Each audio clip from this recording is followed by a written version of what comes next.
The Alpha King rejected her. At the mating ceremony, then she ran away with his child. And before we start this story, assuming you're a counselor to an Alpha King, will you advise him to accept his wife after she does something that provokes him, like disappearing with his child? Let me know what you'll do and where you're watching from. And as you go through this story, may your day be filled with joy. The air in the Silverwood Hall was thick with the scent of pine and anticipation. Hundreds of lichens, draped in their finest ceremonial furs and cloaks, lined the ancient moss stone walls. Torches, fueled by rare scented oil, cast long, flickering shadows that danced over the faces of the anxious spectators. All eyes were fixed on the dais where Alpha King Alaric, the formidable and remote ruler of the Lichen Kingdom, stood waiting. Alaric was a figure sculpted by both power and solitude. His jet-black hair was cut close, and his eyes, a startling, liquid gold, were usually devoid of visible emotion, a mask he wore expertly to manage a court built on shifting allegiances. Today, however, a subtle tension radiated from him, noticeable only to his closest advisors. He wore the king's war mantle, traditionally donned only for mating ceremonies that involved an undisputed successor, a silent declaration of the gravity of the day.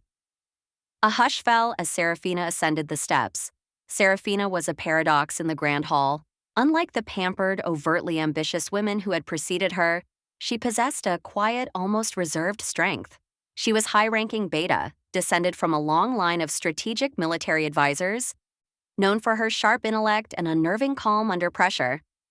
Her gown of deep forest green was simple, accentuating her lithe, powerful build.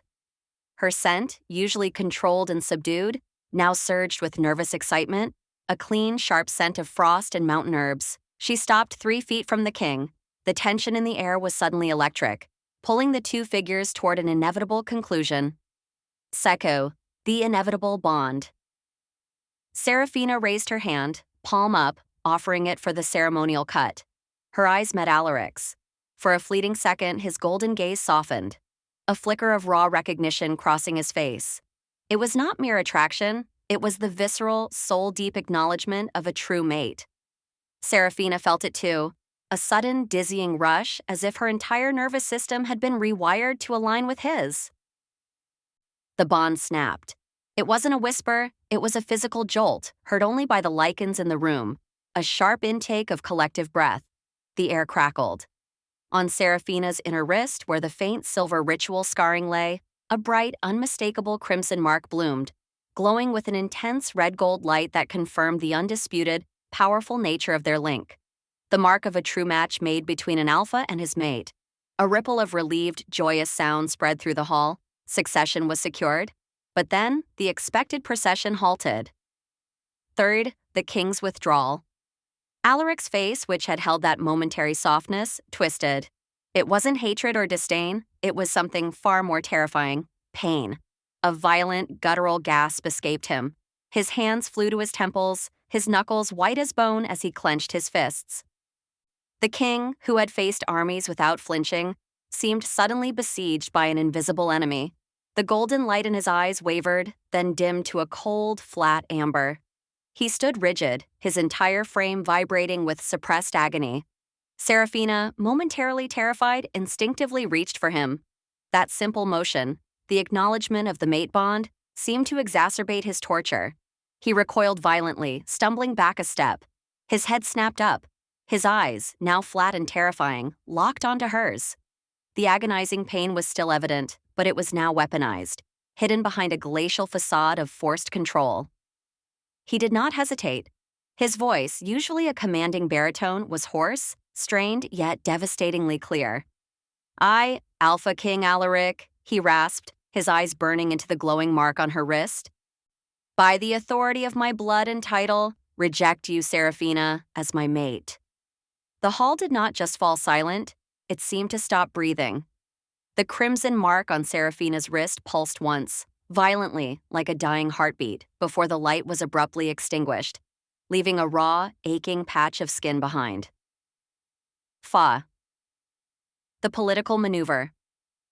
The court instantly fractured. Some gasped, whispering about a hidden curse, a blight on the royal line, or a sign that Seraphina's lineage was somehow unclean. Others, like Lady Valerius, a rival noblewoman and the king's political ally in the East, smirked triumphantly, seeing their opportunity. The rejection was final, brutal, and public. It was a complete violation of tradition, and it devastated Serafina. She felt the sudden, agonizing tear of the bond, a spiritual wound that made her sway. Yet, her beta training, the same discipline that made her a powerful asset, forced her to maintain her composure. She lowered her hand, her eyes devoid of tears, meeting his cold stare with a measured emptiness that matched his own. She performed the formal bow of submission. "As the king commands," she replied, her voice steady despite the seismic shift in her world. Alaric did not look away until she had turned and walked, with impossible dignity, off the dais and out of the Silverwood Hall. Only then, with the audience consumed by the drama, did Alaric allow himself to slump onto the throne.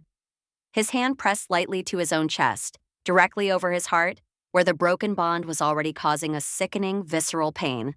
The rejection had been a silent, forced political maneuver.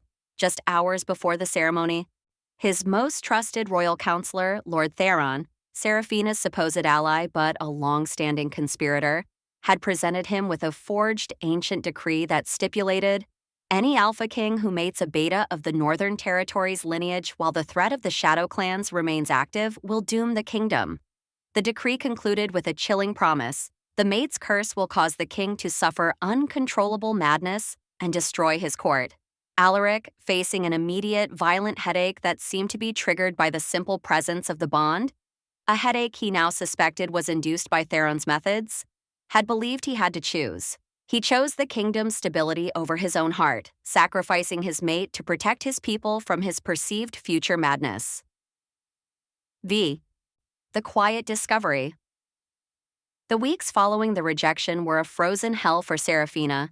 She was stripped of her advisory rank and moved to a remote, unused wing of the castle, ostensibly to handle inventory for the royal library, a subtle exile.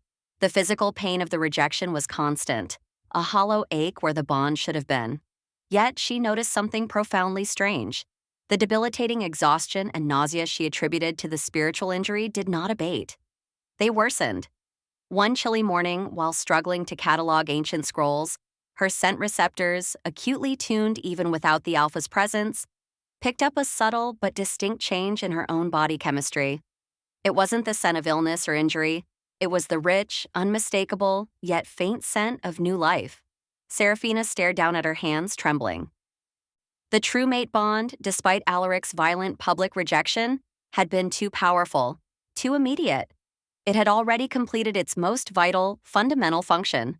She was pregnant. The heir to the Lycan kingdom, the true heir born of a rejected mate, now resided within her. The news struck her not as a miracle, but as a devastating complication. The child would bear the king's blood, perhaps even his distinctive golden eyes, a living, breathing testament to her humiliation and a ticking political time bomb. She was rejected, she was alone, and she was now carrying the king's child, a secret she knew would be used as a political weapon by those who sought to undermine Alaric or destroy her. She had to get out. The child, her son or daughter, would not be raised in the shadow of a father's public abandonment. Sick. Preparation for flight. Serafina spent the next 3 days in a haze of calculated planning. The king had given her access to the forbidden texts, the archives for the kingdom's oldest and most dangerous secrets, as a way to occupy her exile. She used this advantage ruthlessly. She meticulously studied border patrols, shift rotations, and the best escape routes through the shadowed paths of the northern mountains. She needed resources, but not too many, and a disguise that would hold up under scrutiny. She was meticulous, emotionless, driven by the fierce, cold instinct of a mother protecting her unborn child. The crimson mark, the symbol of her broken heart, was now the catalyst for her new life. She secured a small pouch of rare, concealing herbs from the archives, a method historically used by spies to mask scent from trackers. She also found a hidden cache of travel coins and a crude map of the unmarked passes leading to the neutral territories. She was ready to vanish. As she finalized her plans, she happened to be close to the king's private study, checking the inventory of scrolls he had recently moved. She paused. Through the thick oak door, she heard voices, Alaric's strained tones, and the deep, resonating voice of the kingdom's chief healer, Elder Mava. They were speaking in hushed, anxious tones about ancient texts and a recurring prophecy.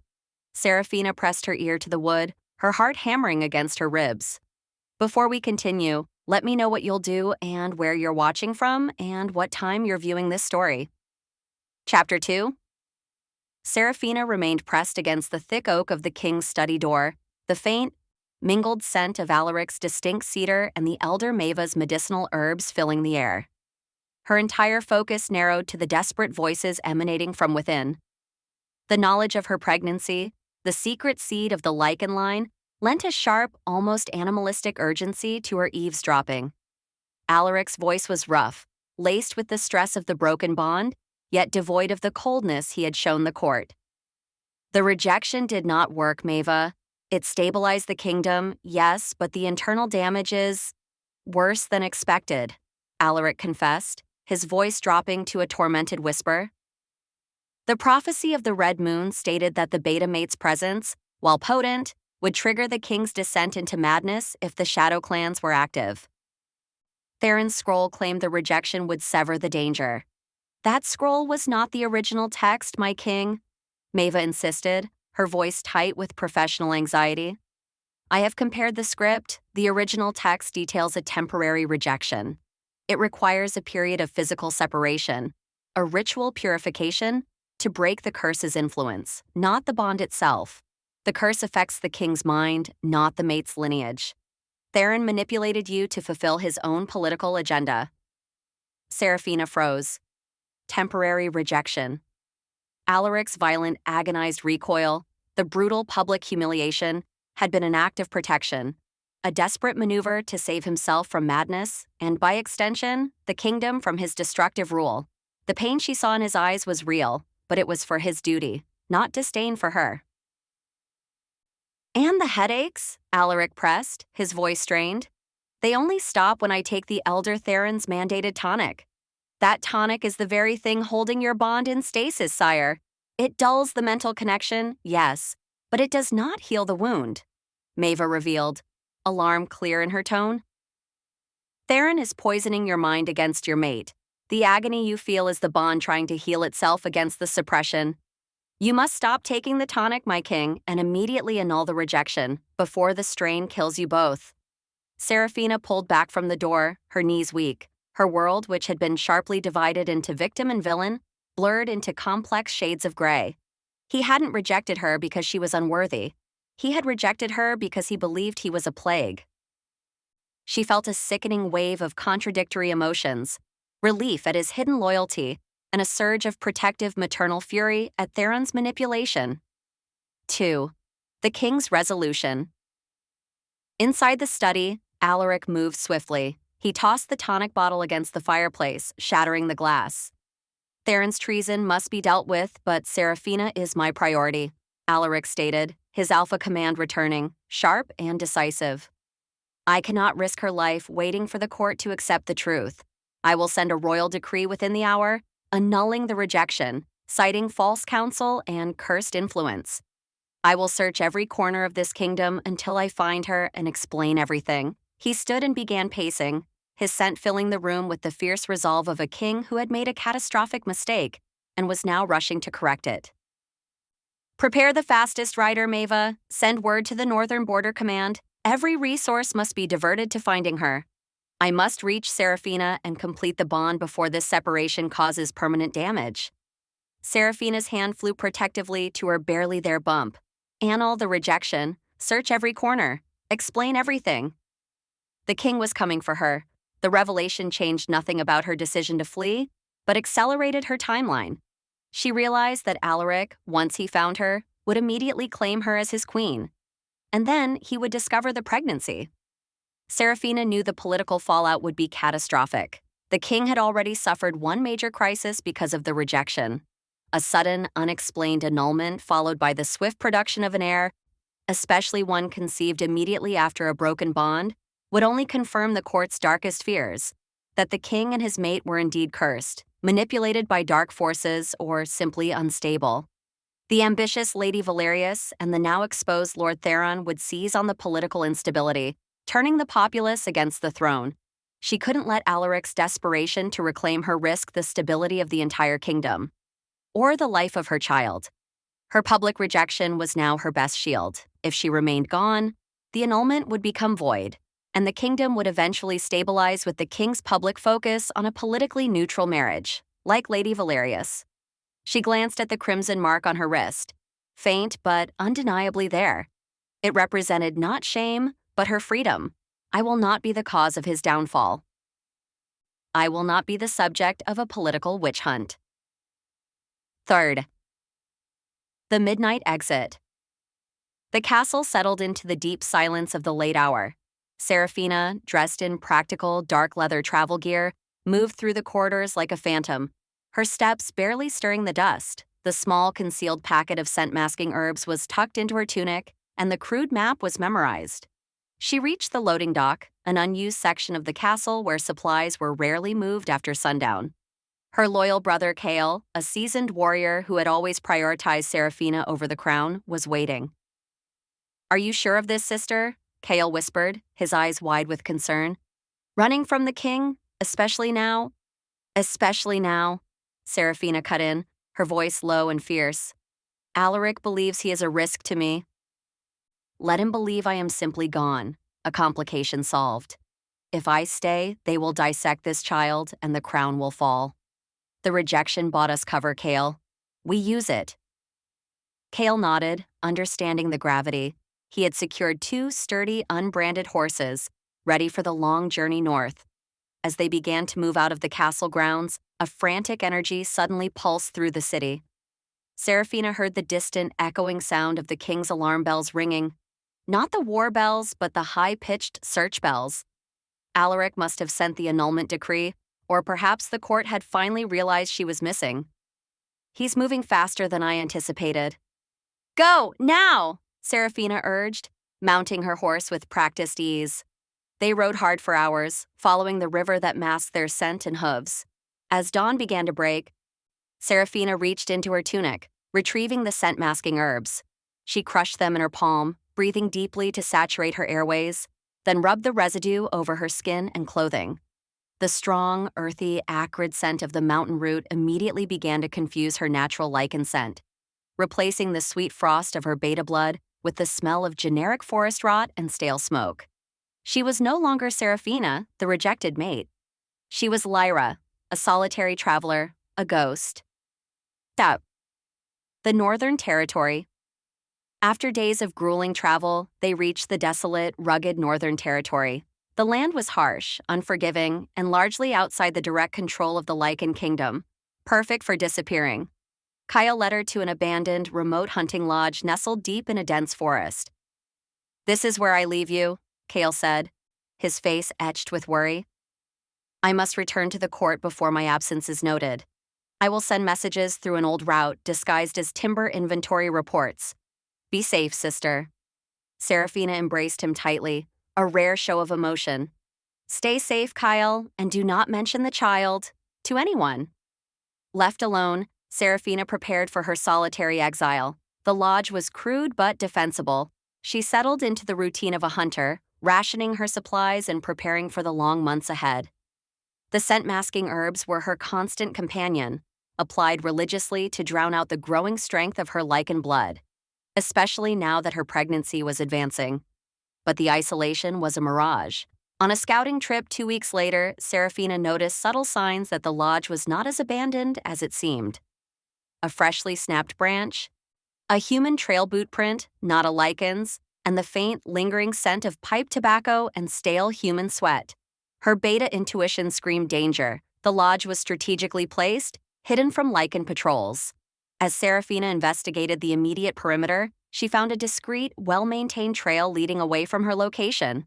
She followed it just far enough to see, through the trees, a small, organized encampment. Figures moved between tents, humans armed and dressed in the drab, mismatched uniforms of deserters and radicals.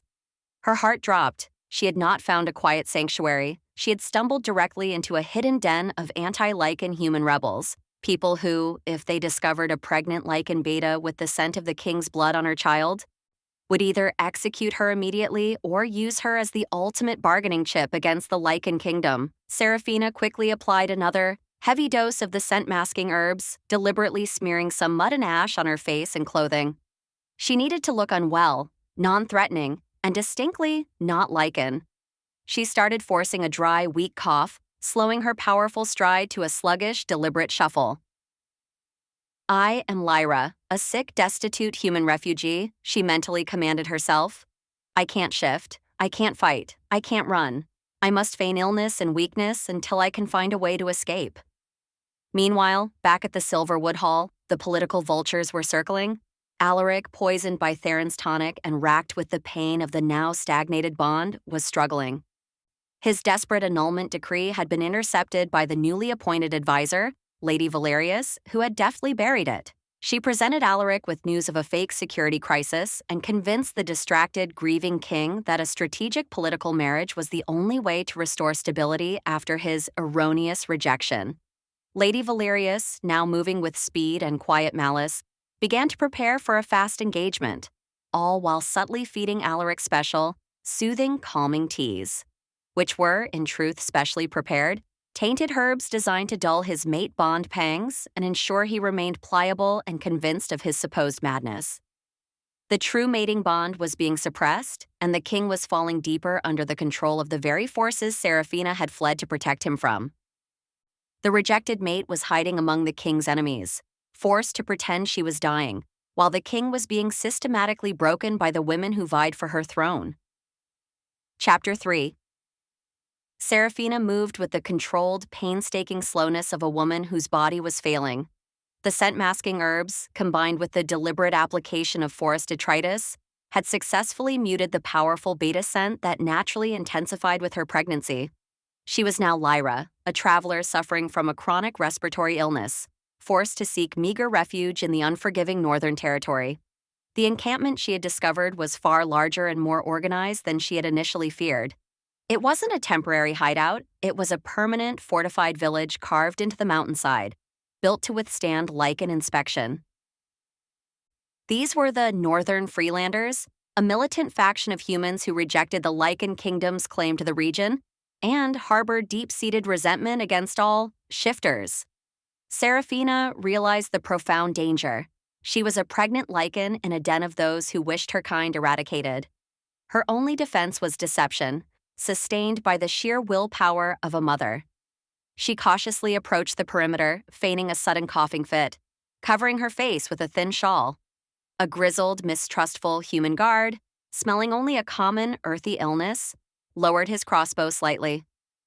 "Who are you? You strayed too far from the South Trails," the guard rasped, his accent thick. "Lyra," Seraphina whispered, her voice deliberately weak. "Lost. Seeking shelter for the winter. I have coin, but little strength. I heard." These villages were kind to those suffering from the wasting sickness. The guard frowned, eyeing her meager possessions. "We don't coddle sickness here, but we don't turn away the ill either. It might show the Lycans we have some humanity left. Go see the elder. Avoid the armory tents."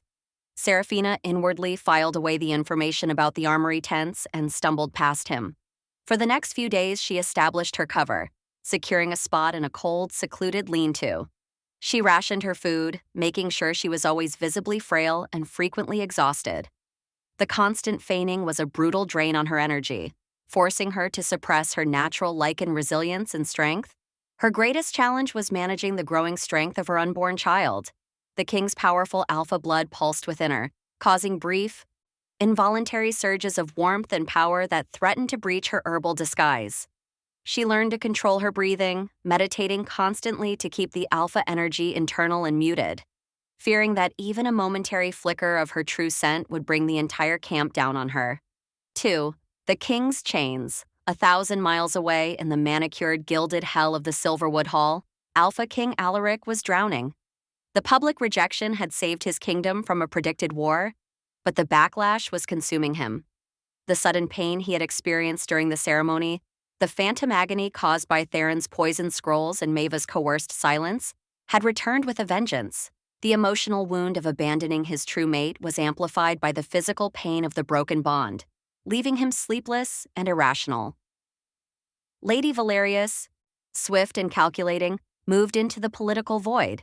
She presented Alaric with a forged letter from the border territories detailing an imminent human rebellion, the very chaos Alaric had tried to prevent. She positioned herself as the only rational anchor in his storm. "My king, the people need certainty, not further tragedy," Valerius purred, leaning close to him in the council chamber. Her scent, a cloying mix of expensive perfume and false comfort, was becoming overwhelmingly dominant in his life. "We must solidify the crown now. A quick, politically advantageous union will demonstrate strength and stability. My family's influence in the South can negate this alleged northern threat." Dazed, exhausted, and convinced of his own instability by the constant mental fog, Alaric succumbed. He had already lost Seraphina. He would not lose his kingdom. The official announcement of the engagement between King Alaric and Lady Valerius was made 3 weeks after Seraphina's disappearance. His true torment, however, lay in the private routine Valerius enforced.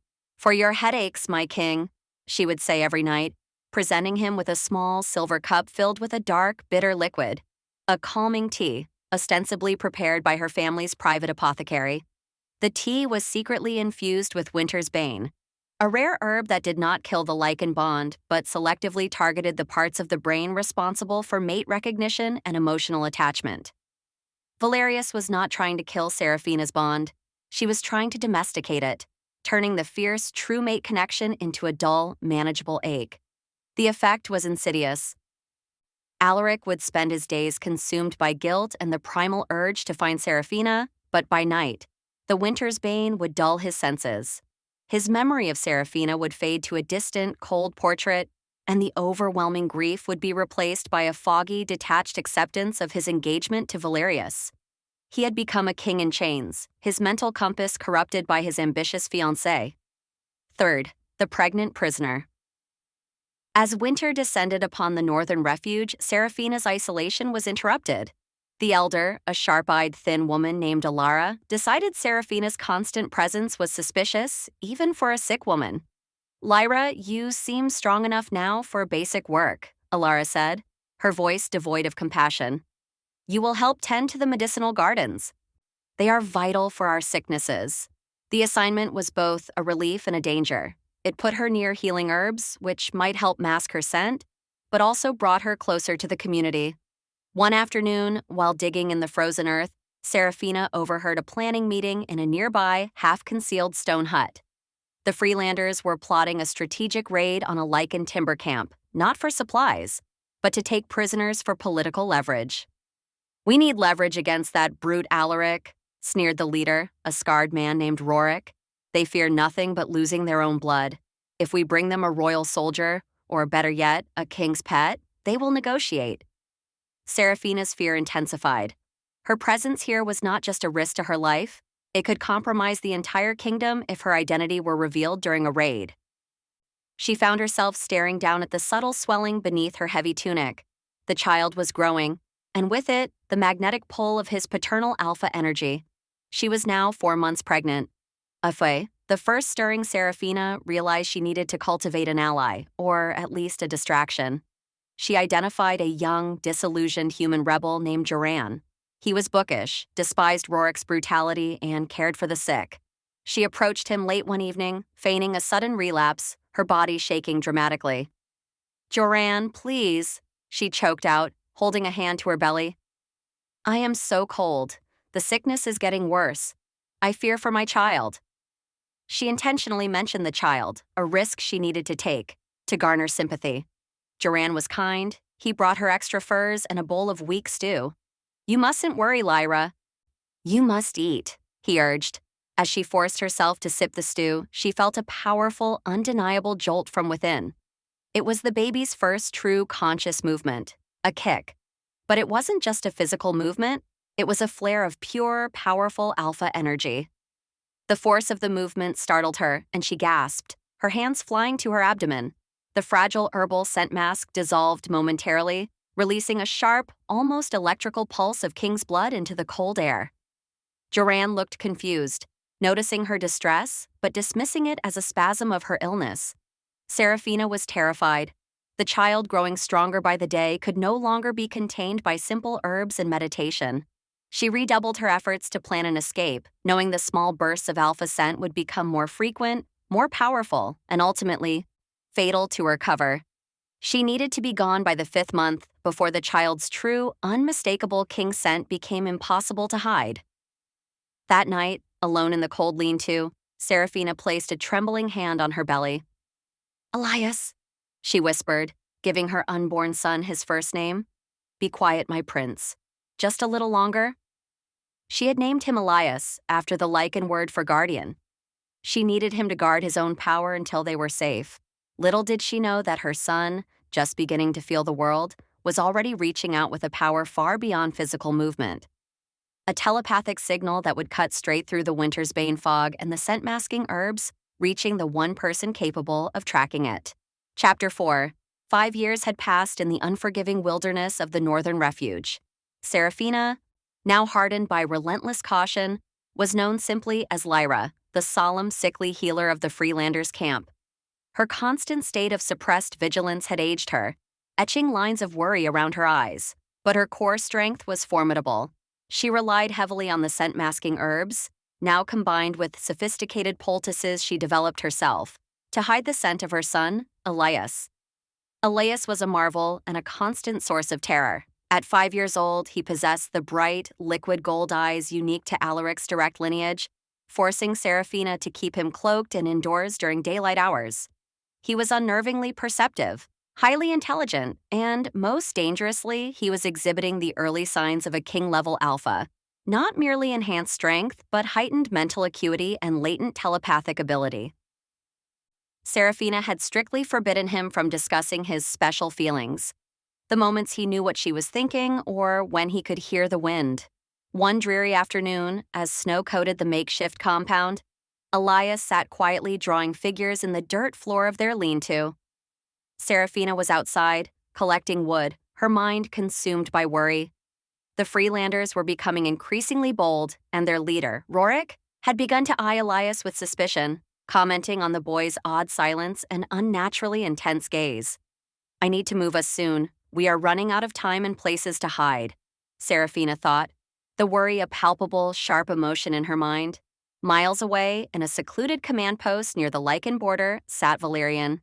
He was the king's most trusted, non-noble tracker and intelligence officer, a man whose loyalty to Alaric was absolute, despite the king's recent erratic behavior. Valerian was poring over ancient scouting reports, convinced that Seraphina had not perished, but was actively hiding. He was simultaneously trying to dodge the escalating interference of Lady Valerius and her henchmen, who were actively undermining his search, insisting he focus on her political enemies instead. Valerian knew Valerius was poisoning the king's mind, making Alaric cold and distant, but he was powerless to act without proof. At that exact moment, Elias, inside the lean-to, looked up from his drawing. He wasn't thinking consciously of his mother, but he felt the sudden, fierce surge of her fear, her worry about their time running out. Elias didn't speak the thought. He projected it. The latent, king-level telepathy, uncontrolled and amplified by the raw alpha blood, didn't send a coherent message, but a powerful, distinct mental echo. It was a surge of pure, desperate alpha concern vibrating at the specific frequency of Alaric's bloodline. Valerian, a highly sensitive Lycan, stumbled back from his desk. The room went silent. He didn't hear words, but he felt the unmistakable echo of his king's powerful genetic signature, mixed with a chilling thread of maternal fear, emanating from the northern wastes. Alpha energy, strong, uncontrolled, and distinctly young. The echo cut through the mental fog caused by the winter's bane that Valerius was feeding Alaric. It was the proof Valerian needed. The rejected mate was alive, and she had given the king an heir. Like how, the three-way race Valerian moved with terrifying speed. He immediately diverted his most trusted covert team, Lycan warriors who secretly distrusted Valerius, and armed them with the location derived from the telepathic signature. He named the operation the Crimson Mark Retrieval. He knew he couldn't simply ride in with the king's banner. Valerius's spies were everywhere. She had already installed her own men in key command posts, turning the hunt for Seraphina into a political trap. Lady Valerius was the second party in the race, Her spies noticed Valerian's sudden, unauthorized diversion of resources. Concerned that the tracker was pursuing a lead that would expose her poisoning of Alaric, she demanded answers. When Valerian feigned ignorance, claiming he was pursuing a false lead in the east, Valerius's suspicions flared. She ordered her own private, brutal militia, human mercenaries loyal only to her gold, to shadow Valerian's team. Her instruction was clear: find out what Valerian is chasing, and if it threatens her position, i.e., if it is Seraphina or a child, they were to neutralize the threat immediately and permanently. She did not want Seraphina alive, nor did she want a true alpha heir complicating her upcoming marriage to the king. King Alaric was the third and most handicapped racer. Despite the constant dosage of Winter's Bane, the powerful telepathic echo of his son had pierced the fog, settling deep in his subconscious. He experienced vivid, fractured dreams of the northern snow and the gold flicker of a child's eyes. The dreams triggered the dull ache of the broken mate bond, now mixed with a confusing, primal paternal instinct. He became moody, irritable, and suddenly obsessed with auditing the northern border reports. Much to Valerius's frustration, he couldn't articulate why, but he felt a pull, a magnetic, agonizing need to go north. He finally commanded a small personal scouting mission, citing border instability, secretly hoping to appease the restless urges that the telepathic echo had awakened. He would ride separately from Valerian's team and Valerius's mercenaries, leaving him alone and vulnerable. The stage was set. 3 parties, each with different motives: Valerian, loyalty, rescue; Valerius, elimination, control; and Alaric, primal instinct, guilt, all converging on Seraphina's hidden refuge. Third, the Freelander's trap. Meanwhile, in the northern refuge, Seraphina was fighting her own silent war. She had sensed the subtle shift in the surrounding energy, the approaching lichen and human sense, and knew her time was truly up. Rorik, the Freelander's leader, had also noted the unusual increase in lichen border activity. He deduced that their camp had been compromised. He needed to move his people, and he needed a hostage. Rorik cornered Seraphina in the armory tent, an area she was usually forbidden from entering. "Lyra," Rorik said, his scarred face impassive, "you have been too quiet, and your boy, he stares too much." Rorik grabbed Elias's small shoulder. Elias, sensing the threat, accidentally released a small, localized burst of alpha adrenaline. Not enough to reveal the scent, but enough to make Rorik's hand momentarily slip. Rorik's eyes narrowed. "You are not sick. You are strong, stronger than any human I have met. And that boy, he smells like cold stone and power. You are not human." Seraphina knew denial was useless. She did the only thing she could. She played her final card, the false confession designed to appeal to his hatred of Alaric. "I am Beta," she whispered, her voice laced with manufactured shame. "I was the king's mate. He rejected me brutally because my northern bloodline was deemed a curse. He cast me out. The child is his bastard, and he would kill him if he found him, because the child carries the cursed blood of the rejected mate. I am running from him." Rorik released Elias, his face twisted from suspicion to furious triumph. A rejected royal mate and a cursed alpha heir? The ultimate leverage against the king. "You won't be running anymore," Rorik snarled. "You are our property now. Get ready. We move the camp before the king's dogs arrive. You are our key to peace, or war." Seraphina was now a prisoner within the rebels' den. She had bought her son time, but at the cost of her freedom. 4. The Convergence Valerian's advance team, highly trained and swift, were the first to reach the general area. They found the Freelanders' recently abandoned camp, the ashes of the fires still warm, but the inhabitants gone. "They moved fast," Valerian's lieutenant reported, his voice tight. "The scent of the Beta is weak, covered by something acrid and strange, but the Alpha child's scent, it's powerful. They took them." Simultaneously, Valerius's mercenary team arrived, concealed in the tree line. They saw Valerian's men tracking the retreating rebel scents. They immediately assumed Valerian had found Seraphina and was about to secure her for the king. "Engage the king's men," the mercenary leader commanded, ready to eliminate Valerian's team to secure the target for Valerius. Just as the first mercenary moved, a lone figure on a dark warhorse, cloaked in royal black, rode silently into the clearing from a different direction. King Alaric. He saw the remnants of the camp and the faint, almost imperceptible scent of pine and mountain herbs, Seraphina's scent, cut through the dullness of the winter's bane. The primal instinct surged, and he knew he was close. But before he could command his hidden guards, Valerius's mercenaries, mistaking his solitary appearance as an easy target and assuming he was a local commander, burst from the trees, ready to ambush him. Alaric, focused entirely on the faint trail of his mate, was blindsided. He was forced into a defensive battle against what he perceived as a hostile group of human bandits, not realizing they were his fiancée's men, sent to prevent him from reaching his own son. As the king fought the human mercenaries, the true prize was already moving. Rorik and the Freelanders, moving Seraphina and a terrified Elias deeper into the mountains.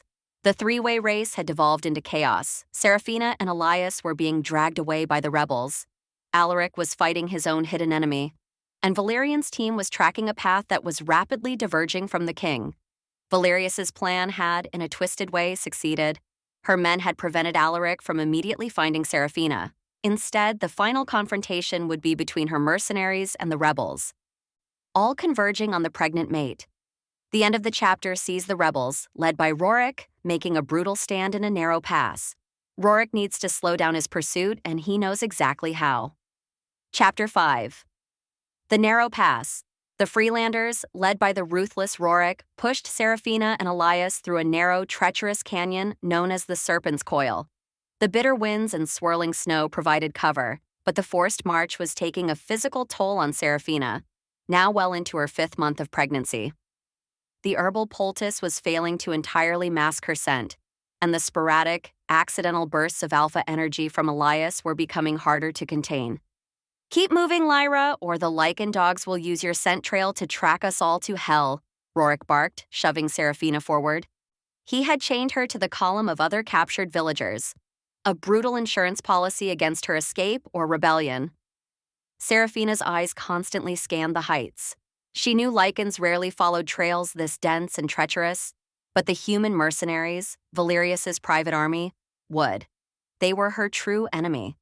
Rorik had indeed planned to use Seraphina as leverage, but the convergence of multiple armed groups forced him to change his strategy. He needed time. He decided to leave a trap. Near the midpoint of the coil, Rorik ordered his men to create a diversion, a small but deadly ambush meant to slow any immediate pursuit. He commanded Seraphina and Elias to be placed at the forefront of the trap, shielded by a crumbling ancient stone barricade. "You rejected queen," Rorik sneered, pointing to Seraphina's prominent belly. "You will serve as our visible bait. The king's men will hesitate to fire if they see their own bloodline at risk." Seraphina fought the panic. She closed her eyes, trying to shield Elias from the sound of the cocked crossbows and the metallic scent of tension. 2. The king's distraction. Miles back, King Alaric finally disengaged from the skirmish with Valerius's mercenaries. He had fought them instinctively, recognizing the smell of cheap human soldiering, but not the scent of their master. He had eliminated the immediate threat, but the delay was costly. The lingering scent of his mate, amplified by the adrenal surge of the fight, was now a powerful, maddening pull. Alaric felt the true mate bond struggling against the suppressant herbs, causing a blinding agony in his head. He ignored the pain, his alpha focus locking solely on the trail of fear and beta-alpha scent leading into the mountains. He rode hard, his eyes golden slits of fury. He knew in his heart Seraphina was alive and in grave danger. His search was driven by guilt, paternal instinct, and the terrifying realization that his political maneuver had put his entire world on a collision course. Alaric eventually located Valerian's advance team, who were now tracking the rebel group. "Valerian, report!" Alaric roared, scenting the chaos and the fresh trail of his son. Valerian quickly explained the situation. The Freelanders had Seraphina, they were retreating to a fortified position, and a second unidentified group of highly armed human mercenaries, Valerius's men, whom Valerian correctly suspected, were trailing both. "They are moving Seraphina to use as leverage. Your Majesty, we must intercept the rebels," Valerian urged. "No," Alaric commanded, his voice shaking with a cold, terrifying authority. "The mercenaries are hunting her. They are the immediate threat. Valerian, you take your team and shadow the rebels. Ensure Seraphina and the boy remain unharmed. I will intercept the human assassins. Alaric focused on neutralizing the assassination threat, the one he felt responsible for creating, diverted his path, plunging toward the most likely point of confrontation.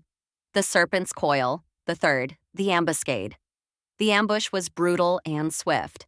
Valerius's mercenary team, having trailed Valerian's men until they were close to the canyon, attacked Rorik's diversion team. Their goal was simple: kill the beta and the child to secure Valerius's marriage and eliminate the true heir. They were not interested in Rorik's negotiations. Rorik's men fought fiercely, but they were outmatched. Seraphina and Elias watched in horror as the mercenaries, clad in silent black, systematically cut down the Freelanders. Seraphina realized the mercenaries weren't trying to capture her. They were trying to kill her. Just as the mercenary captain aimed his crossbow directly at Seraphina's chest, she instinctively shoved Elias behind the barricade. The action saved her from immediate death, but the explosion of effort caused the ultimate breach of her concealment. The last of the scent-masking herbs vanished. The air around the barricade suddenly filled with the overwhelming, clean scent of pure beta-alpha blood, the scent of the Lycan Queen and the King's child. The mercenary captain faltered. He recognized the scent. This was the target, but killing the pregnant mate of the king was a far graver crime than he was willing to commit publicly. "Change of orders," the captain yelled. "Subdue the woman, the boy. If he resists, eliminate him. But the woman must be brought back alive to Lady Valerius."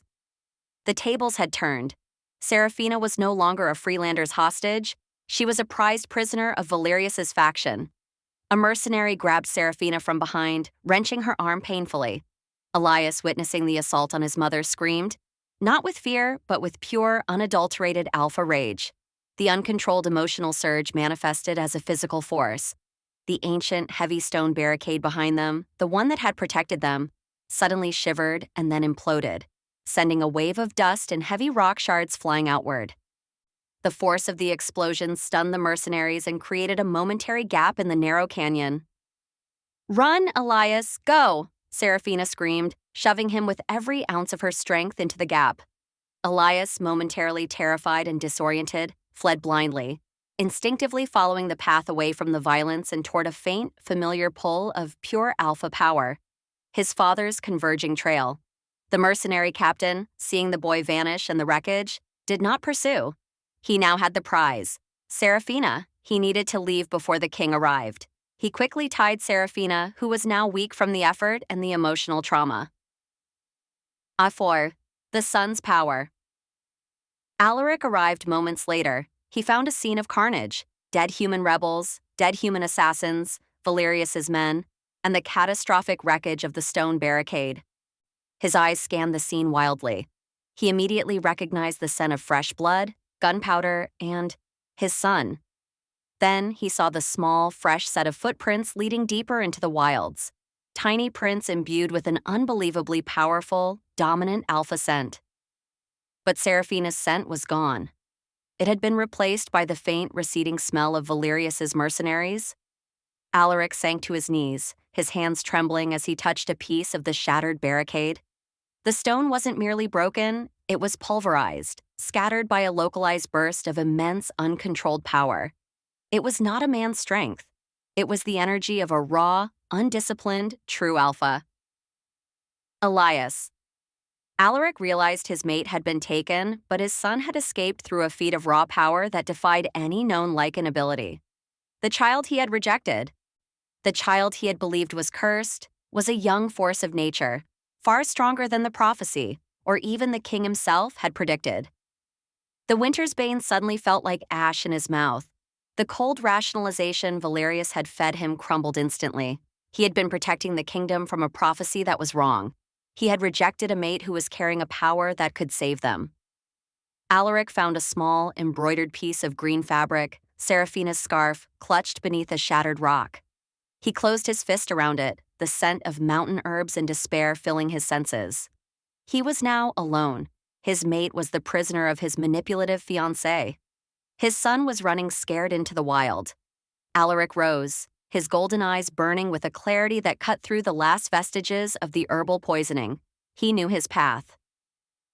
He could not track Seraphina, as her captors would be using specialized masking techniques, but he could track the one beacon that could not be masked. Elias, the king-level alpha child who was now leaving an unmistakable trail of frightened power behind him. He was no longer the hunter. He was the pursuer, driven by raw paternal need and a terrifying understanding of his child's latent abilities. The captive Queen Seraphina was dragged back toward the Lycan kingdom, tied tightly to a mercenary horse. She was exhausted, terrified, but fiercely proud. Elias was free. She was delivered, not to the king, but to a heavily guarded, remote manor owned by the Valerius family. Lady Valerius stood waiting in the grand hall. She smiled, a triumphant, sickening smile. "Welcome home, Seraphina," Valerius drawled, circling her captive mate. "You've caused quite a lot of trouble, but don't worry, your foolish flight ends here. The king is busy chasing shadows, believing a child is wandering the wilderness. He won't look for you." Valerius leaned in, her voice dropping to a vicious whisper. "I have a proposal, a generous one. You will be free. The king will be safe. But you must swear publicly and irrevocably that the child, this Elias, is not King Alaric's son. You will claim he is the product of your exile with a northern savage. Discredit the child, Seraphina, and you walk free.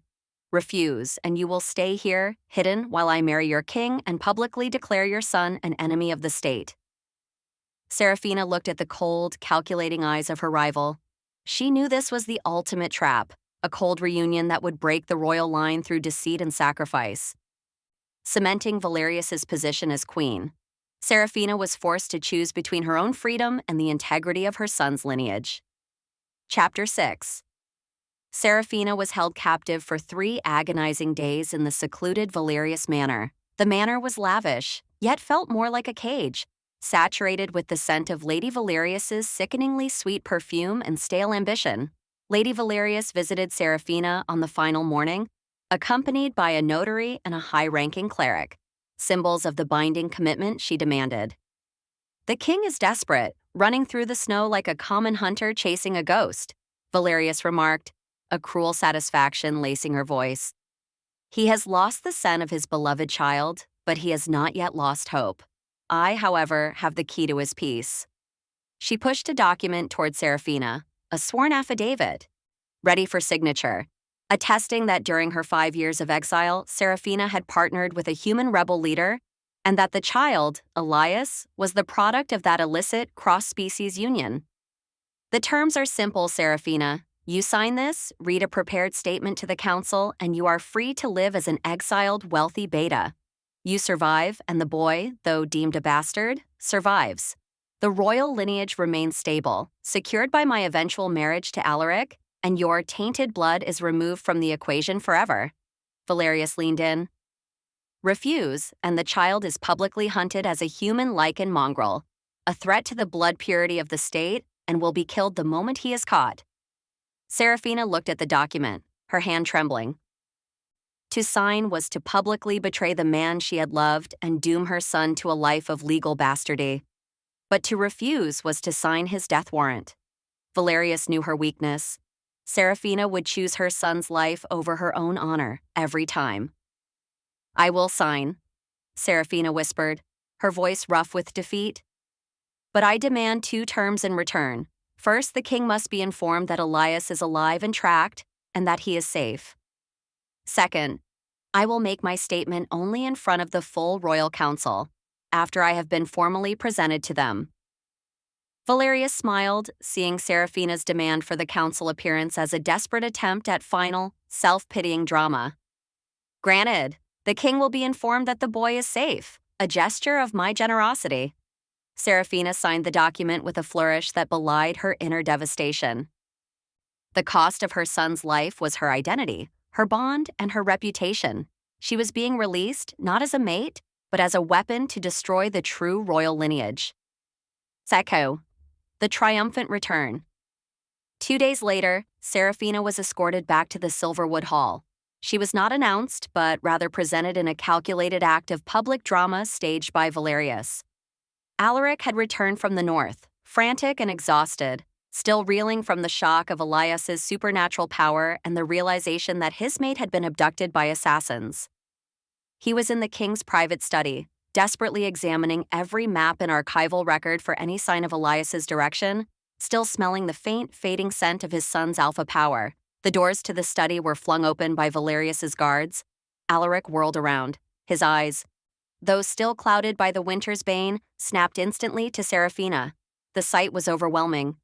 Seraphina stood there, gaunt and pale, but undeniably alive, his mate. The primal joy of the bond surged, threatening to shatter the remaining chemical restraints Valerius had imposed. But then, he saw the whole picture. Seraphina was wearing an immaculate, heavy travel cloak, Valerius's colors. She was flanked not by her brother, but by two of Valerius's personal guards. Most damningly, Valerius stood beside her, a hand proprietarily resting on Seraphina's shoulder. Valerius beamed. "My king, your prayers are answered. Seraphina has returned. We found her, confused and fleeing from the rebels she'd been sheltering with. She came to us seeking refuge and protection." Alaric's joy immediately curdled into a devastating mix of confusion, disbelief, and, most powerfully, overwhelming jealousy. Sheltering with rebels, seeking refuge with Valerius, his mind, already compromised by the herbs, could not reconcile the loyal mate he had briefly seen in the north with this seemingly compliant, politically aligned captive.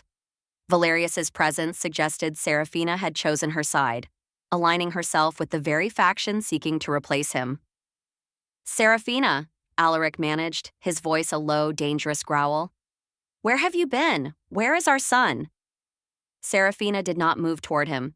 She kept her eyes steady but cold and her stance rigid. She was playing her part, protecting Elias. "My king," Seraphina stated, her voice devoid of emotion, "I was with the rebels, and as for the child, I have asked to speak before the full council. This matter is too sensitive for the private chambers." Her rejection, not of the mate bond this time, but of the man, was absolute. She had seen his guilt, his desire, but she could not allow him to expose Elias to the political firestorm. Third, the public denial. The royal council convened the next morning, a tense, suspicious assembly. Seraphina, dressed in her beta ceremonial attire, stood opposite King Alaric, who looked ravaged by sleeplessness, doubt, and the confusing surges of his bond. Valerius sat smugly nearby, holding the signed affidavit. Alaric, fueled by the agonizing mixture of love and betrayal, commanded Seraphina to speak. "Seraphina, the child Elias, answer the council. Who is his father?" Seraphina took a deep breath. She looked at Alaric, his desperate eyes pleading for the truth, and crushed the last remnants of her heart. "Elias is a strong, powerful child," Seraphina stated clearly, her voice echoing in the hall. "But he is not the son of Alpha King Alaric. During my exile, I sought protection among the human Freelanders in the northern wastes. Elias's father was the leader of that faction, a strong, charismatic man who offered me safety when the Lycan kingdom abandoned me." She continued, injecting subtle, believable details to sell the lie. "Elias is a half-breed, carrying Lycan and human blood. I returned to the kingdom only after Lady Valerius rescued me, bringing me back to safety and counsel." The hall erupted in shock and relief. Valerius's supporters cheered. The political uncertainty was dissolved. The true mate heir, the risk to the bloodline, was conveniently removed. Seraphina had saved the kingdom from collapse by destroying her son's legitimacy. Alaric felt the lie like a physical blow. The agony of the mate bond was now tangled with the shock of paternal denial. His mind, dulled by the winter's bane, struggled to reconcile the powerful alpha echo he had followed in the snow with the half-breed she now claimed. The poison whispered the easiest answer. Seraphina had been violated, or had willingly chosen a replacement, making her fundamentally tainted. The green monster of Lycan jealousy, a terrifying primal instinct unique to the alpha blood, seized Alaric. The possibility that another male, especially a human rebel, had sired his mate's child, using her while he suffered the agony of rejection, ignited a cold, lethal rage. Foi. The isolation Valerius, having secured the public statement, immediately moved Seraphina into a protected but isolated wing of the castle, ostensibly for her recovery and protection. In reality, she was a prisoner, meant to serve as a perpetual reminder of Alaric's failure and her public betrayal. Alaric did not visit her. He couldn't. The jealousy was consuming, driving him to the brink of the very madness the prophecy had warned of. He returned to his study, but now the maps were focused not on finding Elias, but on locating the human savage Seraphina had claimed as the boy's father. He summoned Elder Maeva, desperate for answers about the bond, but unable to speak of the betrayal. "The bond, Maeva. The pain is unbearable. It conflicts with my mind. Why is she so cold?" Maeva, seeing the king's deterioration and the dominance of the jealous rage, knew Valerius's poison was working perfectly. She couldn't reveal the prophecy's manipulation or the antidote to the king, not while Valerius's spies watched her every move. "My king," Maeva said carefully, "the mate bond cannot be denied. If your mate has been compromised by another presence, the bond will fight that corruption. This conflict is what tortures you. You must seek the truth of the prophecy that led to the rejection. That is the only way to heal the original wound." Seraphina, meanwhile, received a small, hidden message via Kale's network. Elias was still safe, tracked by Valerian's men, moving toward the deep south under the protection of the loyal Lycans. Her sacrifice had worked. She settled into her lonely vigil, ready to face the wrath of the jealous king. The stage was now set for the confession that would change everything. The king was obsessed with the prophecy and the tainted mate. Seraphina was waiting for the perfect moment to reveal the secret cabal that had truly driven her away. Chapter 7. The jealousy was a living, breathing creature inside King Alaric, poisoning his rest and corrupting his judgment. Yet, the anguish of the broken bond and the strange, persistent urge to trust Seraphina warred against the venom of Valerius's herbs. 1 week after Seraphina's public denial, Alaric could bear the conflict no longer.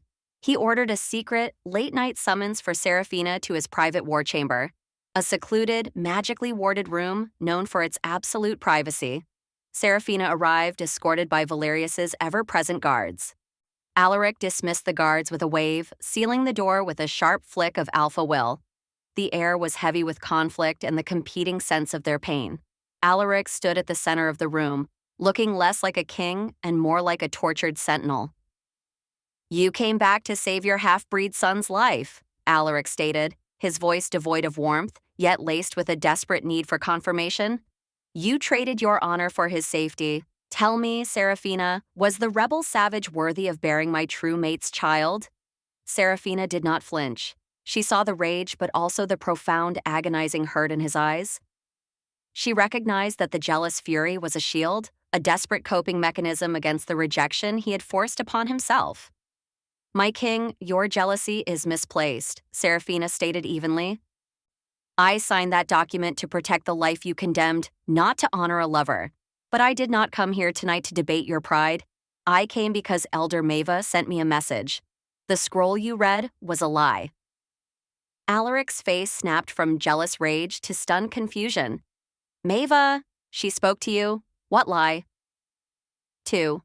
The King's Confession. The shift was immediate. The accusation vanished, replaced by the profound anxiety of the ruler. Alaric moved to a hidden cabinet and pulled out the ancient, brittle scroll provided by Theron. The text that claimed a beta mate would bring war and madness. This scroll, it detailed the curse of the Red Moon. "The war, the madness that would consume me if I accepted you," Alaric explained, his voice low and strained. "Theron claimed my rejection was the only way to avoid civil war. I believed I was safeguarding the realm. Seraphina, the rejection was never meant to be permanent. It was meant to be a political separation, a temporary act to secure the succession, until I could find a way to break the curse without public panic. I sacrificed us to save the people." He looked at her, his eyes pleading for understanding. "I was terrified of myself. I chose duty over instinct. You were never unworthy." Seraphina absorbed the truth, the agonizing sacrifice, the genuine belief in the threat. Yet her heart remained cold. "Fear and pride made you a pawn, Alaric," she replied. "But the scrolls Theron provided were forgeries. I know this because I found the original." Seraphina reached inside her collar, pulling out a thin, rolled piece of parchment she had meticulously copied from the sealed archives during her initial exile. The original prophecy did not speak of a curse or a war started by the Beta, she revealed, slowly unrolling the scroll onto the table. It spoke of the Shadow Clans, the ancient elemental enemy we thought dormant. It states, "The Shadow Clans shall rise in the winter of the Weak King. Only the unified blood of the Alpha King and the Beta of the North, a dual lineage, shall possess the power to defeat the looming ancient enemy." Alaric stared at the original text, his breath catching. The dual lineage, alpha strength tempered by beta intuition, was the key to salvation, not the cause of destruction. Theron had inverted the text, turning a prophecy of unity into one of fear. The rejection. "It was not necessary," Alaric whispered, the crushing weight of his monumental error slamming into him. "I condemned my mate and my son based on a forgery." The 3. The secret cabal. "It was necessary for me," Seraphina countered, her voice dropping to a harsh whisper. Theron and Valerius were not working solely on political greed.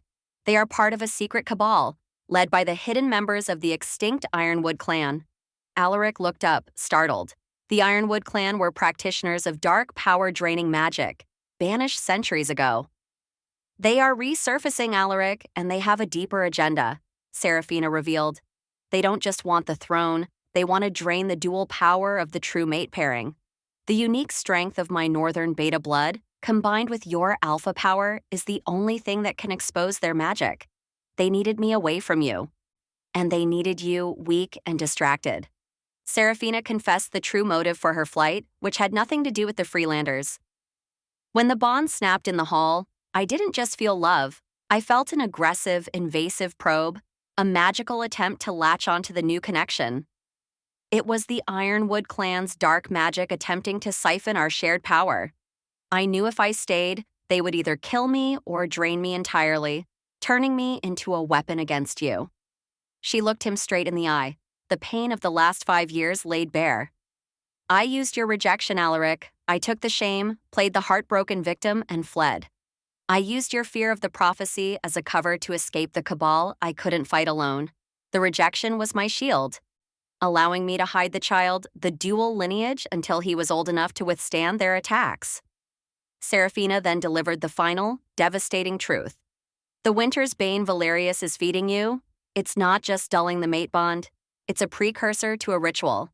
They plan to use you, the weakened king, in a ceremony during the next dark moon to transfer your alpha power to their chosen puppet, Valerius's cousin, who is a descendant of the Ironwood clan." First drawer. The rush to unity. Alaric stood frozen, the sheer magnitude of the conspiracy, the betrayal of Theron, the poisoning by Valerius, the threat of the Ironwood clan, and Seraphina's years of silent sacrifice was overwhelming. His shame at the rejection was now mixed with a renewed, fierce surge of protective love. "Where is Elias now?" Alaric demanded, his voice thick with new resolve. "He is safe, deep in the south, guided by Valerian's most loyal men," Seraphina confirmed. "But you must focus on the immediate threat. We have limited time. The dark moon is in 3 days. The ritual will commence during the traditional Feast of the First Snow, a public event. Valerius is accelerating the engagement," Alaric realized, grasping the timing. "She plans to perform the ritual right after we are supposedly wed, stealing my power when the kingdom is gathered. The two mates, separated by 5 years of fear and lies, were finally unified by the undeniable truth of a shared enemy. The primal bond, energized by the truth and the need for survival, fought viciously against the suppressants." Alaric grabbed Seraphina's hands. "We must expose Valerius and the cabal before the feast. We must call the council. We need proof." "We have the original prophecy," Seraphina said, holding up the scroll. "But the cabal will fight. We need an external force, a distraction, to expose them." Just as they were forming a plan, the magically warded chamber shuddered violently. A panicked, distant scream echoed from the heart of the castle. An unseen, chilling cold permeated the room, carrying the distinct smell of ozone and elemental destruction, the scent of the Shadow Clans. Alaric and Seraphina exchanged a terrifying glance. "They're not waiting for the dark moon," Alaric snarled, drawing his ceremonial blade. "They're attacking now," Seraphina finished, her beta instinct screaming. This is a diversion to isolate you, Alaric. They want you before the council can be gathered. The door to the chamber exploded inward, revealing the terrifying, distorted figures of the Shadow Clan's corrupted warriors, creatures made of swirling shadow and ice. Simultaneously, Valerius's private guards rushed in, their eyes alight with the Ironwood clan's dark magic. The coup, fueled by the ancient enemy, was not waiting for the feast of the first snow. It had begun immediately, seeking to eliminate the only two people capable of stopping it. The entire castle was under attack, forcing Seraphina and Alaric to fight as the unified dual lineage for the first time, a desperate act that would unintentionally complete their long-broken bond. Chapter 8. The explosion of the war chamber door was not caused by physical force, but by dark, corrosive magic.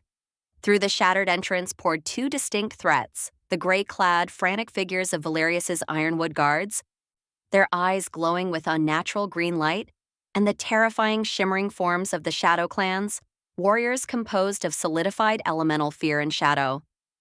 "The king must be isolated! Protect the Alpha!" shrieked one of Valerius's men, clearly attempting to capture Alaric for the ritual, not to save him. "They seek to drain my power here," Alaric roared, shoving Seraphina behind him. The rage and clarity brought on by the truth had momentarily burned away the last vestiges of the Winter's Bane. He was pure Alpha King again. He shifted immediately, his body exploding into his majestic, enormous lichen form, a blur of black fur, gold eyes, and razor claws. He met the Ironwood guards in a frenzy of protective fury, tearing through their ranks. But the Shadow Clans were different. They were non-physical. Immune to conventional claws and steel, Alaric's attacks passed through them, leaving only shimmering residue. "Alaric, your weapon won't work on them," Seraphina shouted, dodging a swipe from a shadowy limb that left a searing, freezing burn on the stone wall. "They are elemental. We need a unified countermagic." She realized that the Ironwood guards were not the main threat. They were the channel for the Shadow Clans. They were projecting the ancient enemy's power into the hall. 2. The dual lineage activation. Seraphina did not hesitate. Her beta strength was amplified by the years of suppressed power and the renewed conviction of her mission. She drew the small, ceremonial silver dagger she had kept hidden. It was not for fighting, but for drawing blood, a key component in ancient lichen binding rituals. The prophecy.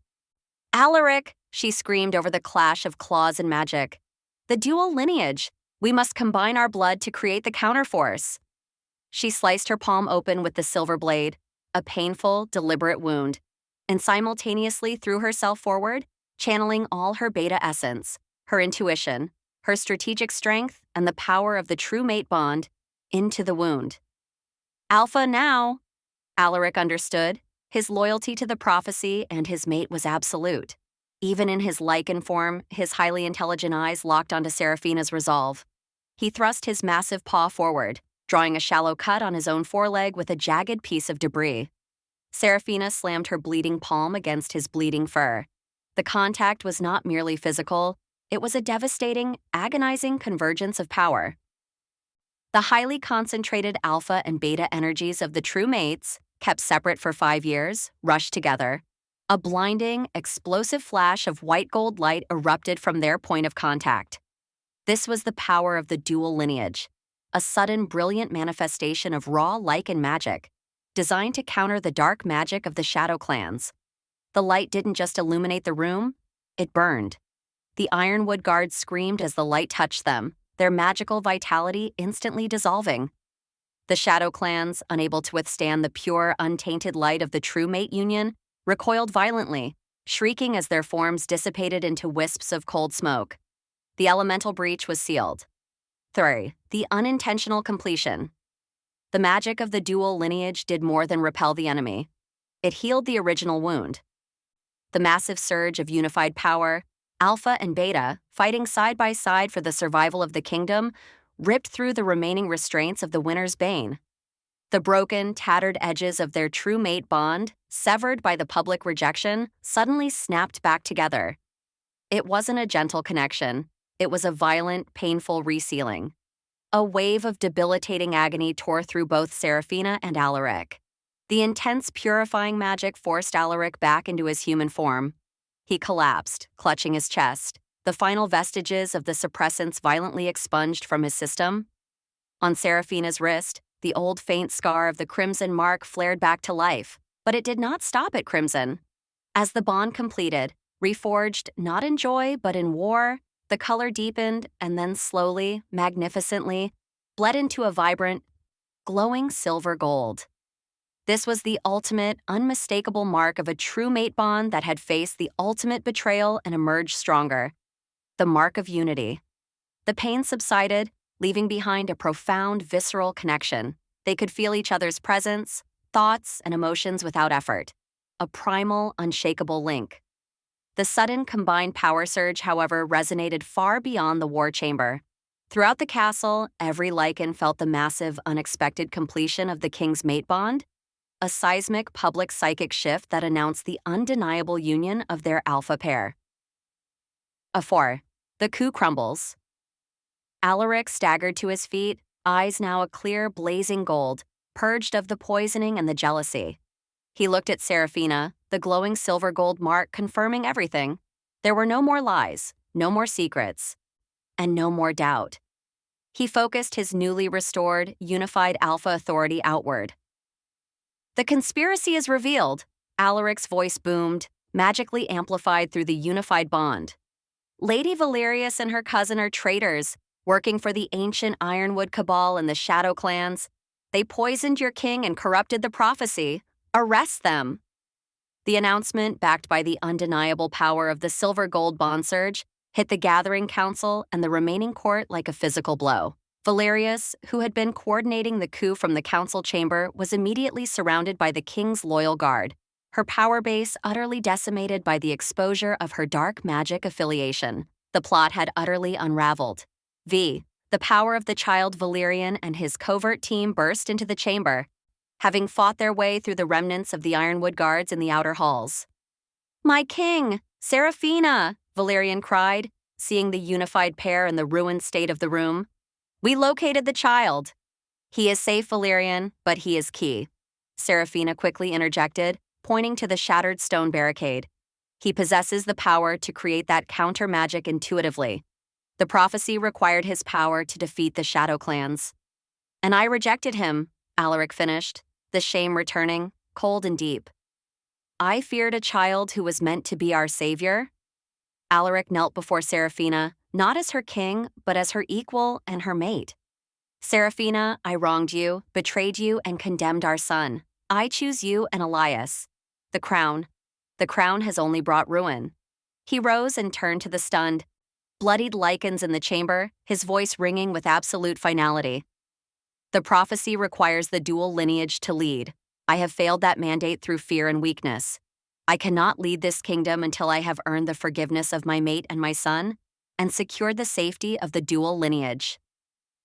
Alaric looked at Seraphina, his eyes asking the ultimate question. She nodded, understanding his sacrifice. "I, Alpha King Alaric, by the power of my unified bond, publicly abdicate my full authority over the Lycan kingdom. I transfer the right of succession and the protection of the throne to the true Alpha heir, Elias, son of the dual lineage, effective immediately." The council was in chaos. A true mate was reunited, a treasonous coup was crushed, and now the king was abdicating in favor of an untested 5-year-old child.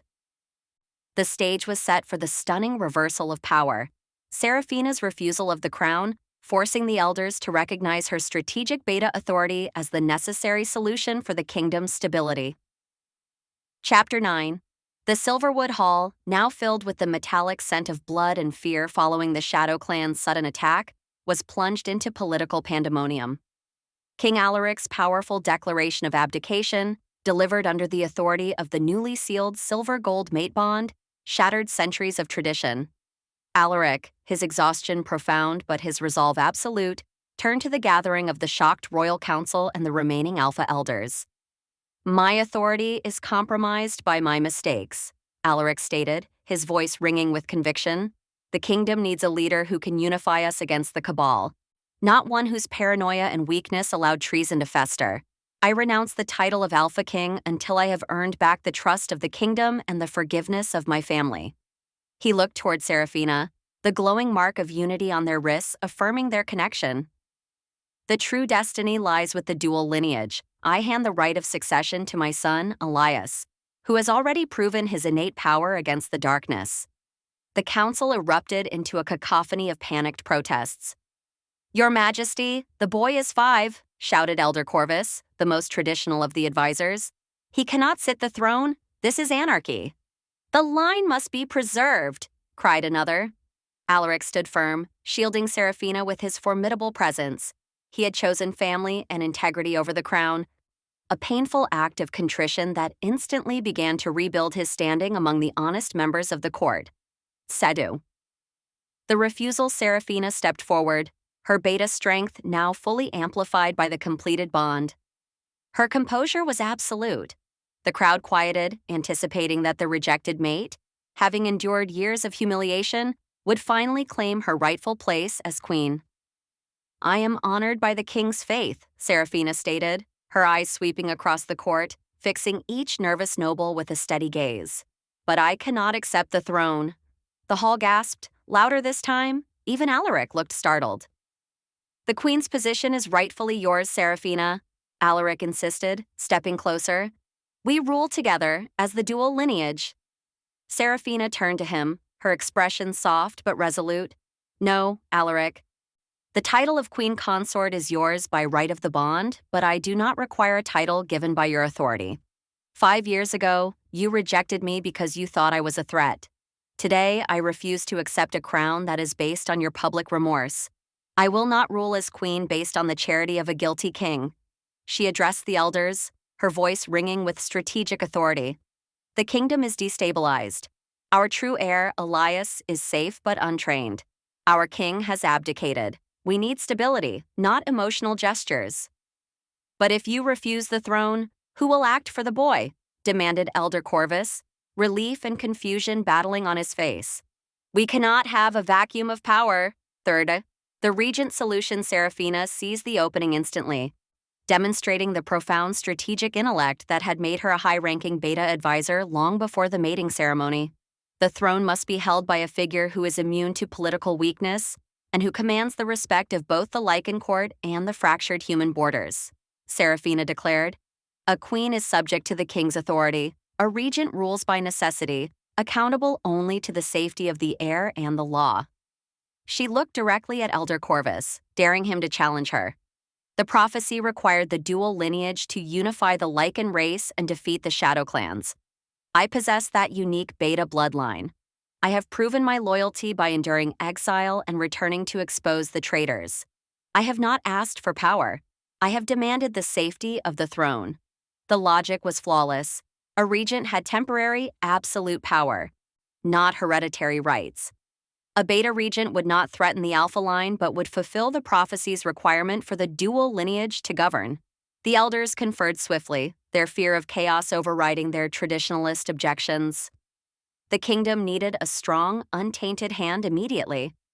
Elder Maeva stepped forward, her eyes twinkling with triumph.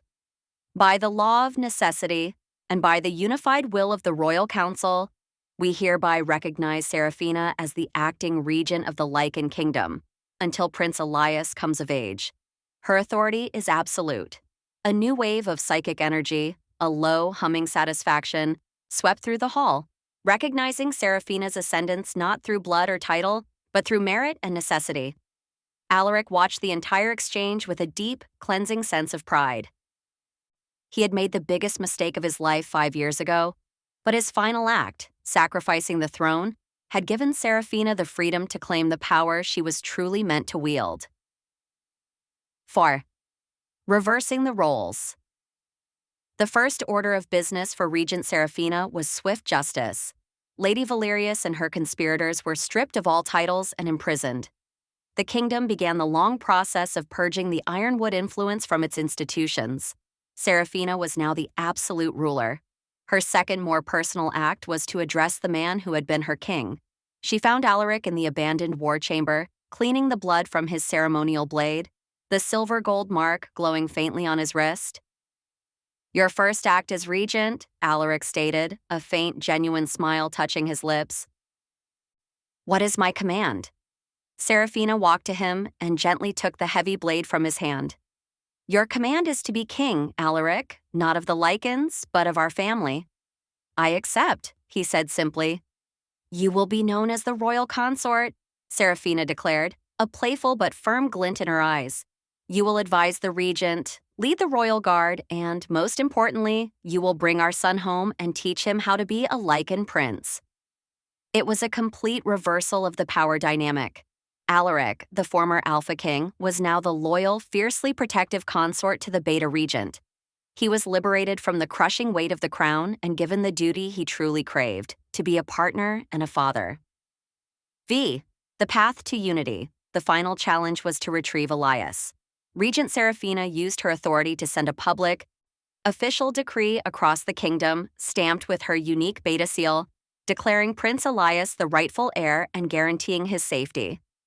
Valerian and his covert team brought the boy home 2 weeks later. The reunion was emotional, but controlled. Alaric approached Elias, kneeling fully on the ground, his former king's posture abandoned. Elias, Alaric said, his voice thick with emotion, I am your father. I made a terrible mistake and hurt your mother. I am no longer king. Your mother rules the kingdom now, and I am here to serve you both. I ask for your forgiveness and your help. Elias, though still silent and watchful, looked from his strong, newly regal mother to his kneeling, remorseful father. He reached out a small, hesitant hand, touching the powerful black fur of Alaric's cloak. The innate alpha power recognized the connection, and Elias leaned into his father's embrace. Seraphina watched, the silver gold mark burning with quiet pride. The political solution was found, the family was whole, but her destiny was not yet complete. She still carried the visible scar of his initial rejection, and the world still viewed her as the rejected Beta who had seized power. She knew the final act of her reign must be a symbolic one, cementing her authority forever, and demonstrating that she was the rightful queen, regardless of Alaric's position. Chapter 10. Months passed under the astute and stabilizing rule of Regent Seraphina.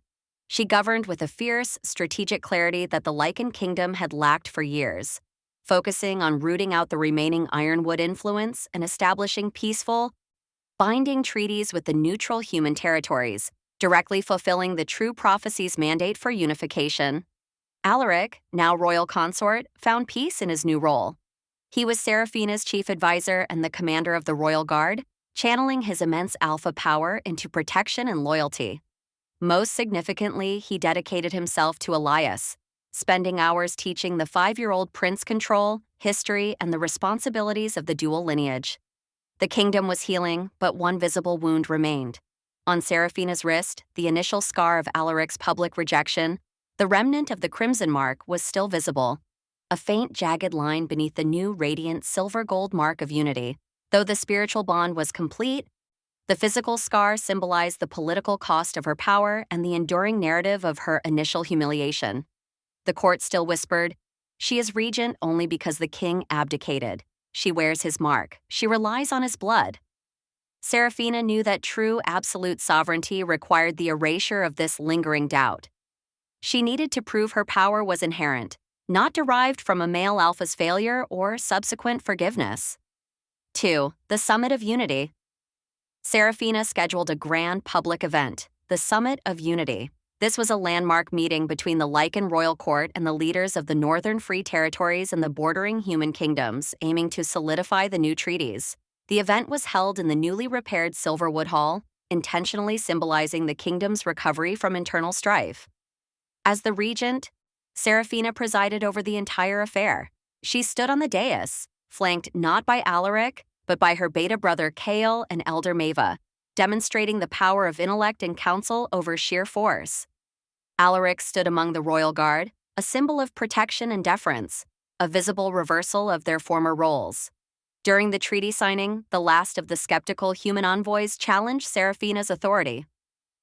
Regent Seraphina, stated Lord Vorlog, the elder human leader, you speak of lasting peace, yet you rule in the king's stead by the grace of his abdication. What guarantee do we have that the king will not simply reclaim the throne and dishonor these treaties? The hall held its breath, This was the core question that fueled every doubt about Seraphina's power. Seraphina fixed Vorlag with an unwavering gaze. You assume my power is temporary, alone from my mate. You assume that because I was once rejected, I must rely on his guilt to rule. She held out her wrist, displaying the scars for all to see. The former king's rejection was a political tool used by traitors. The true prophecy, now fulfilled, required my unique beta blood to lead this kingdom into unity. Third, the final transformation. Seraphina channeled her entire being into the moment, the pain of her flight, the strategic brilliance of her reign, the protective fury of motherhood, and the powerful unified energy of the dual lineage. She focused not on the radiant silver gold bond mark, but on the faint, jagged line of the original crimson rejection scar. She commanded the scar to vanish, not through magic, but through the sheer will of her inherent sovereignty. I am the destined ruler. I was key to the kingdom's survival, not because of the Alpha's love, but because of my own strength. That rejection is null, void, and erased by my successful reign. As she spoke, a brilliant internal light, the true power of her specialized beta bloodline, surged outward. The faint scar of the crimson mark on her wrist did not just heal, it began to transform. The jagged edges smoothed, the redness vanished, and the skin pulsed with a deep, earthy bronze.